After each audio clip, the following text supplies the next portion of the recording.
comment la vaccination de routine améliore-t-elle la situation financière des familles? Ça là, c'est question. Il y a des questions vraiment qu'on te pose là. Attends. Comment la vaccination de routine améliore-t-elle la situation financière des familles? Attends, où est le rapport entre situation financière et vaccination? En tout cas, moi, je ne vois pas de rapport. Ou bien c'est moi qui ne comprends pas français. L'émission, c'est Allô Docteur, c'est Philo, présenté par Niel. Aujourd'hui encore, on reçoit le docteur Aboulaye Tangara qui va répondre à nos questions. Bonjour docteur. Bonjour Philo. Voilà. Docteur, aujourd'hui, là, c'est aujourd'hui. Ok. La situation financière des familles et la vaccination améliorée. Tu vois, je ne sais pas, mais il y a une affaire d'argent qu'on doit économiser sur l'affaire des vaccins, là, docteur, c'est compliqué. Oui, effectivement, ça semble être compliqué, la phrase, mais en réalité, moi, la manière dont je comprends cette question, c'est très simple. Est-ce que quand nos enfants sont vaccinés correctement, ça améliore les conditions financières des familles. Voilà. Donc, pour moi, déjà, il n'y a que des bénéfices à avoir ces enfants à jour de ces vaccins. Alors, l'impact économique, d'accord? L'impact économique de la vaccination sur la situation financière des familles est tellement évident. Vous avez tantôt parlé de la vaccination de routine qui est gratuite. Quelque chose qui est gratuit. Alors, sachez que la maladie coûte cher. Quand on est malade, il y a beaucoup de dépenses financières qui vont s'en suivre. Alors, quand votre enfant est malade, il va falloir l'amener à l'hôpital. Vous allez payer des frais de consultation, vous allez payer des frais d'examen, vous allez payer des médicaments à la pharmacie. Si on hospitalise l'enfant, il va falloir encore payer des frais d'hospitalisation. Ça, c'est des coûts. Donc, docteur, là ce n'est pas des retombées visibles à l'œil nu. C'est-à-dire, s'il y a des retombées en matière de finances, on ne voit pas ça du coup. On ne le voit pas, on le voit dans une seule situation, quand on est malade.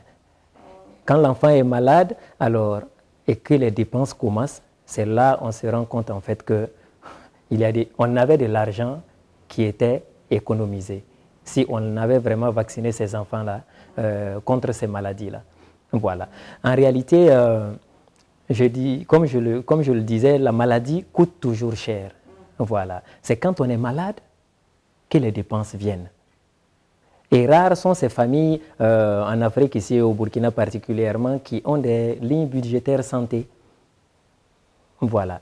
Donc, il n'y a pas de ligne budgétaire santé. Généralement, la maladie, c'est une situation d'urgence. Voilà. Mais il y a des gens qui vont dire que c'est pas cette histoire de si. Bon, qu'est-ce qui prouve que je vais tomber malade pour dire que non, ça va jouer sur mes finances et tout. Donc, les gens sont dans les si. Je ne suis pas malade, je ne suis pas sûre de tomber malade. Ce n'est pas évident que je tombe malade parce que je prends soin de moi, je fais attention à tout, je ne touche pas aux microbes, je ne mange pas dans la saleté et tout. Donc, le gars, tranquille, quoi. Je ne touche pas aux microbes, je fais attention à ma santé, quelle que soit cette situation, quel que soit on est à l'abri de rien. Voilà, la maladie ne prévient jamais. La maladie ne prévient jamais, surtout les maladies des enfants. Voilà. Votre enfant, s'il n'est pas à jour de ses vaccins, l'enfant ne va pas éternellement rester à la maison.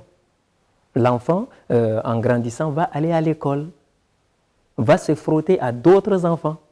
Voilà, donc la maladie ne prévient jamais, on ne sait jamais où est-ce qu'on peut rencontrer les microbes, le virus ou la bactérie. Voilà, donc l'impact économique, ça c'est évident. On économise toujours de l'argent, même si on ne voit pas directement cet argent-là, on économise toujours de l'argent en ayant ces enfants à jour de leur vaccin. Parce que le but de la vaccination, c'est d'éviter que vos enfants tombent malades. Et si vos enfants ne tombent pas malades, il va de soi que voilà, vous n'allez pas dépenser de l'argent dans les traitements. Et c'est comme quelqu'un le disait, la vaccination, c'est l'économie du traitement. Ça. Docteur, je prends un exemple tout court, un exemple simple. Quelqu'un qui souffre comme ça de pneumonie, combien il peut dépenser, je ne sais pas, un aperçu de combien il peut dépenser dans un centre de santé?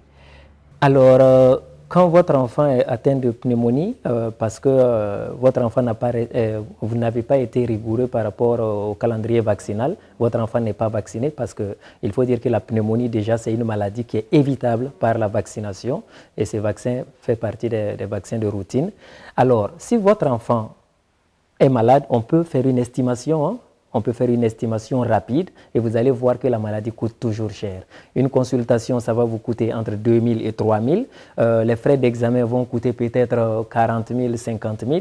Et si l'enfant, c'est une pneumonie avec des complications, on va l'hospitaliser. Vous payez peut-être 1 semaine ou 2 semaines d'hospitalisation.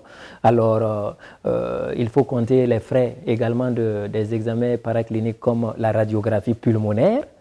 D'accord? Tout ça, ça va... Mais c'est énorme. C'est énorme. Mais c'est pourquoi nous autres, bon, en fait, je vais dire, nous, nos parents, là, ils ne veulent pas, hein, quand c'est comme ça, il faut aller voir comment on appelle, là, les tradithérapeutes, et puis essayer de traiter ça avec la décoction, les plantes, tranquille, quoi. Le papa, il te dit tout de suite, non, non, non, non, c'est trop cher pour moi, je vais aller ici, je vais faire ci, je vais prendre des raccourcis.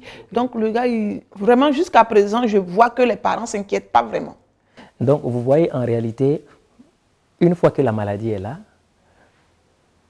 c'est des dépenses qui vont suivre. Même chez le tradithérapeute, il y aura des dépenses. Même si ça n'atteindra pas les traitements modernes, c'est quand même des dépenses.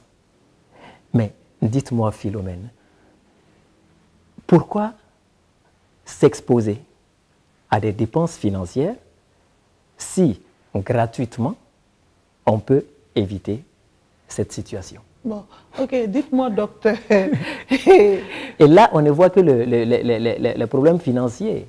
Il se peut que l'enfant ne puisse pas s'en sortir. Parce que les maladies dont on parle dans le cadre des vaccinations de routine, en réalité, c'est des maladies qui sont potentiellement mortelles. C'est vrai. Donc, ne voyons pas que l'argent. Ça va au-delà de l'argent.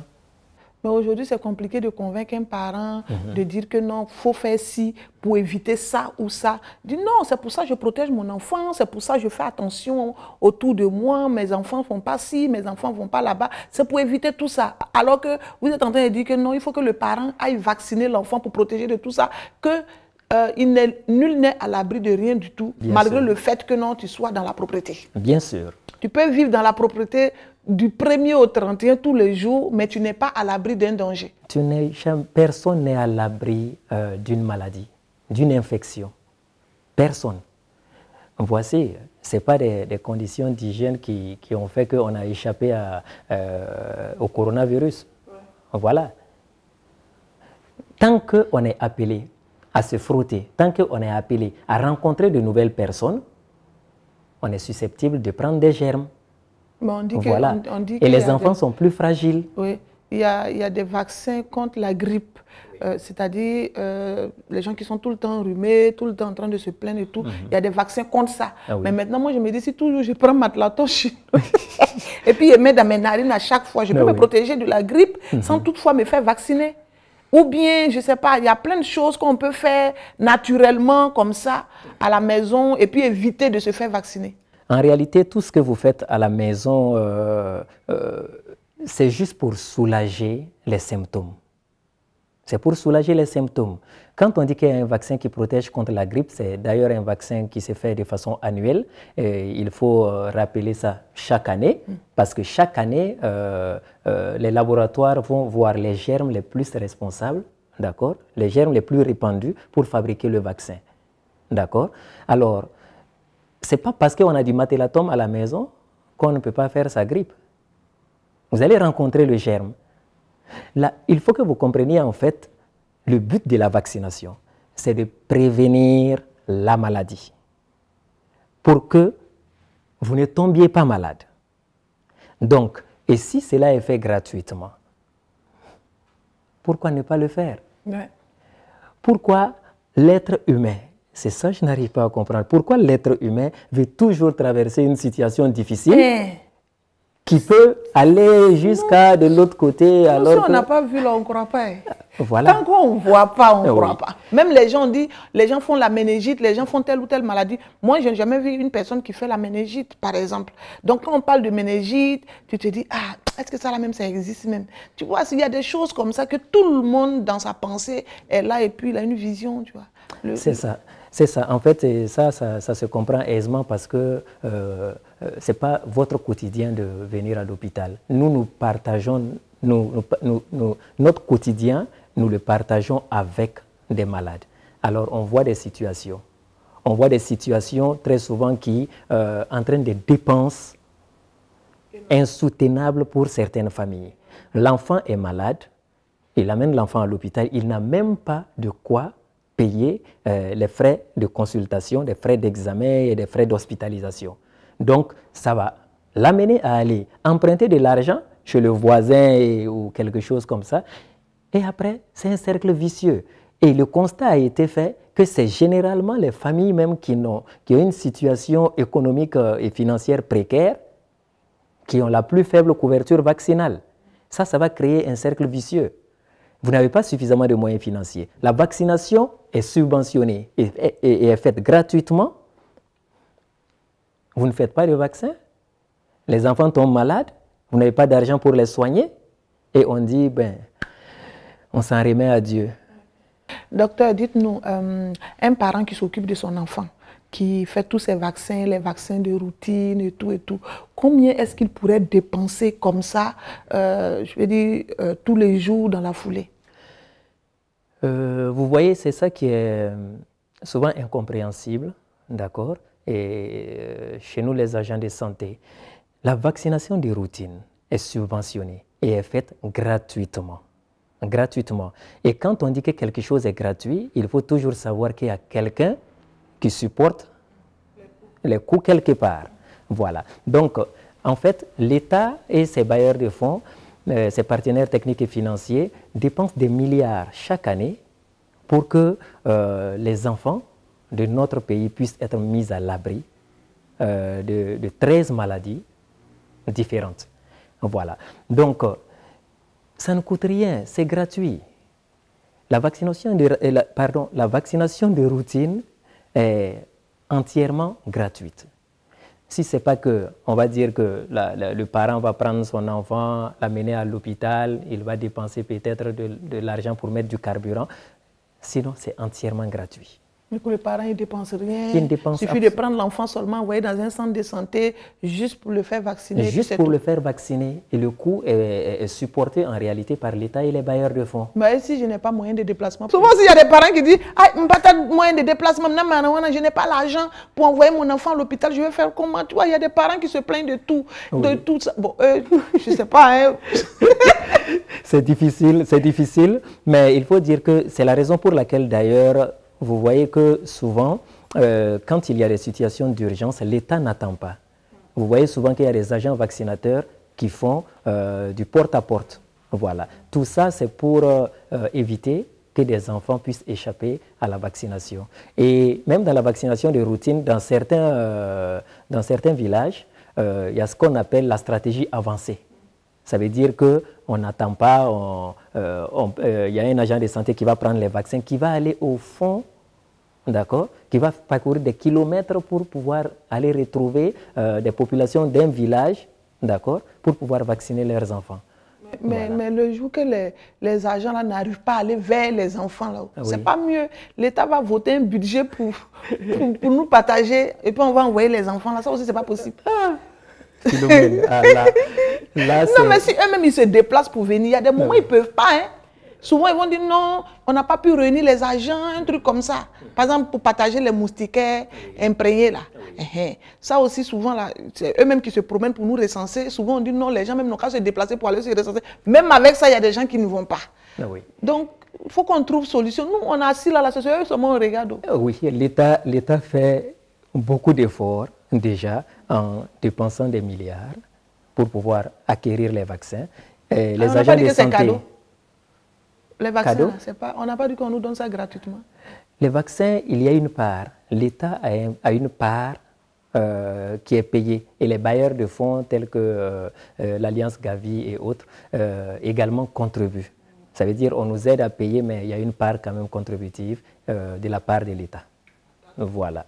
Donc, vous voyez que l'État fait déjà des efforts et il faut que nous, population, également, nous sachions que quand un effort est fait quelque part, il faut que nous également on mette, on dit qu'on lave ton dos, il faut laver ton visage. Voilà. C'est ça, non? Voilà. Quand on lave ton dos, il faut savoir laver également ton visage. Oui, c'est ça. Voilà. Vraiment, docteur, j'ai une dernière question, docteur. Est-ce que vous n'avez pas d'anecdote, je peux pas, par rapport au métier, au boulot, la situation, ce que vous rencontrez par rapport à cette situation de vaccination de routine et de situation financière? Ok, il faut dire que ça, il y en a beaucoup, il y a beaucoup d'anecdotes. Actuellement, même où on fait cette émission, il y a des parents qui sont avec leurs enfants à l'hôpital, mais qui font face à des difficultés financières pour honorer les ordonnances. Alors, je vous raconterai l'histoire de ce commerçant qui avait sa femme qui était enceinte. Sa femme venait d'accoucher. Elle venait d'accoucher, ils avaient un autre enfant, un jeune garçon de 3 ans. Il se trouve que quand la femme a accouché, l'enfant est également tombé malade à la même période. Donc, il a amené l'enfant à l'hôpital, des soins ont été, on a fait la consultation, il a payé pour ça, les frais d'hospitalisation et tout. Comme la femme venait d'accoucher, la femme était à la maison et devait s'occuper du bébé. Et comme vous le savez, il n'est pas trop conseillé d'amener les nouveau-nés en fait, à l'hôpital. Donc, c'est lui-même qui faisait toutes les courses, courir, aller à la pharmacie et tout. Et là, c'était pour une maladie évitable par la vaccination. Ce qui m'a marqué dans cette histoire, c'est que l'enfant n'avait même pas de carnet de vaccination. L'enfant n'avait pas de carnet de vaccination. Et là, le diagnostic, c'était une pneumonie. Alors, il a dépensé, mais ce qui l'a surtout marqué, c'est le fait de tout le temps dormir à l'hôpital. Voilà. Et lui, il disait avec les moustiques de l'hôpital. Et quelque chose qu'il pouvait éviter. Oui, quelque chose qu'il pouvait éviter par la vaccination.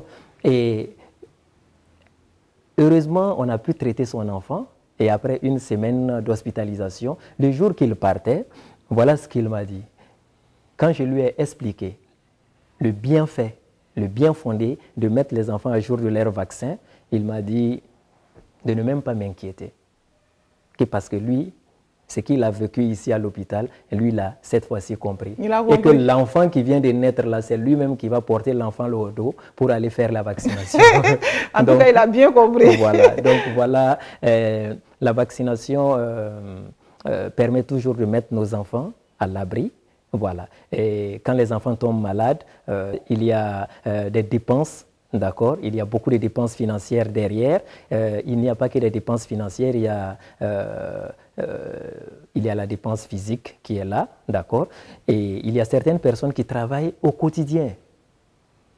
Quand tu dois faire une semaine à l'hôpital en train de s'occuper d'un enfant, ça fait une semaine où l'argent ne rentre pas. Effectivement. Voilà. Donc souvent, il y a des coûts directs, mais il y a des coûts surtout indirects. Et la souffrance, elle est physique, elle est psychologique. Elle est également financière, parce que les gens, quand tu leur tends une ordonnance qui coûte... Ils sont capables de prendre le malade, l'envoyer à la maison et puis en train de le souffler, ils le font coucher et puis ils le soufflent. Parce qu'il n'y a pas d'argent. Il était dit. Ouais. Merci beaucoup, docteur. Merci d'avoir répondu à nos questions. En tout cas, moi, j'ai bien compris. J'ai tellement compris. J'ai tellement compris que j'espère que vous avez compris aussi là-bas. Donc, on se retrouve sur les réseaux sociaux pour continuer la discussion. Vous tapez @NielCampagne. Sur Facebook, c'est la même chose, sur Instagram et sur Twitter. À bientôt.